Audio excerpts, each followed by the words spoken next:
সাজানো হচ্ছে master plan. বিশ্বকাপে নিজেদের প্রথম ম্যাচে চমক দেখাতে প্রস্তুত ব্রাজিল। মরক্কোর বিপক্ষে এবার শক্তিশালী মিডফিল্ড পজিশন নিয়ে একাদশ সাজাচ্ছেন কার্লো আনচেলত্তি। অভিজ্ঞ ক্যাসেমিরোর সাথে থাকবে একাধিক চমক। হেক্সা জয়ের মিশনে মাঠে নামানো হতে পারে একাধিক তারকা ফুটবলারও। বিশ্বকাপে নিজেদের প্রথম ম্যাচে তবে কেমন হচ্ছে ব্রাজিলের মধ্যমাঠ, সেসব নিয়ে বিস্তারিত এই রিপোর্টে। বড় দলগুলোর মধ্যে সবার আগে বিশ্বকাপের মিশন শুরু করবে ব্রাজিল ফুটবল দল। এবার আসরে তাদের নিয়ে তত বেশি প্রত্যাশা না থাকলেও দলের সবচেয়ে শক্তির জায়গা মিডফিল্ড পজিশন। মধ্যমাঠের খেলোয়াড়রা ভালো করলেই টুর্নামেন্টে ভালো কিছু করে দেখাতে পারবে পাঁচবারের বিশ্ব চ্যাম্পিয়নরা। তাই মরক্কোর বিপক্ষে বেশ কয়েকজন তারকার সাথে চমক নিয়ে নিজেদের মধ্যমাঠের আক্রমণে সাজাচ্ছেন কোচ কার্লো আনচেলত্তি।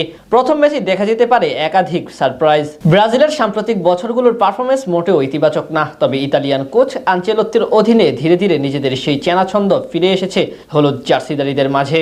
তবে ওয়ার্ল্ড কাপের প্রথম ম্যাচে বলা চলে কঠিন পরীক্ষা দিতে হবে ভিনিসিয়াস জুনিয়রদের।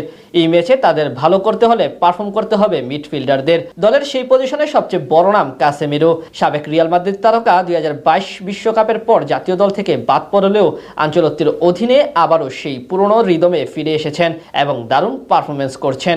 ব্রাজিল দলের রক্ষণ তত বেশি পোক্ত নয়, তাই এই মুহূর্তে ডিফেন্সিভ মিডফিল্ড পজিশনে কাসেমিরোকেই সবচেয়ে বড় রোল পালন করতে হবে।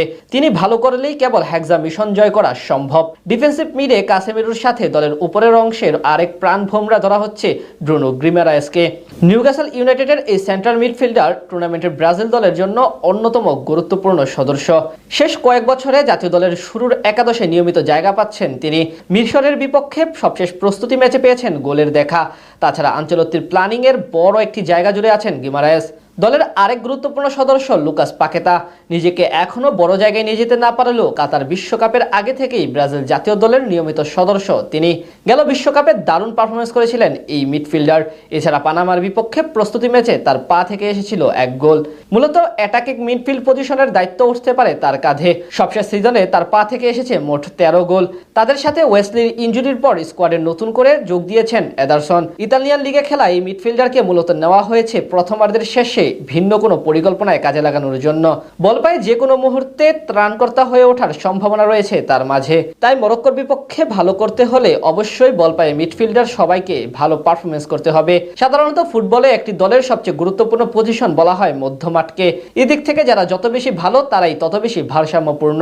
সেখান থেকে বাকিদের তুলনায় ব্রাজিল কিছুটা পিছিয়ে থাকলেও যারা স্কোয়াডে আছেন এবং একাদশে সুযোগ পাওয়ার সম্ভাবনা আছেন তারা যদি জ্বলে উঠতে পারেন তাহলেই বাজিমাত করবে পাঁচবারের বিশ্ব চ্যাম্পিয়নরা।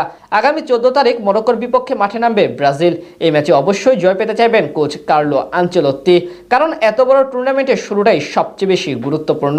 সেখানে যদি নিজেদের সেরাটা দিতে পারে তাহলে পুরো টুর্নামেন্টে ভালো করার সম্ভাবনা রয়েছে।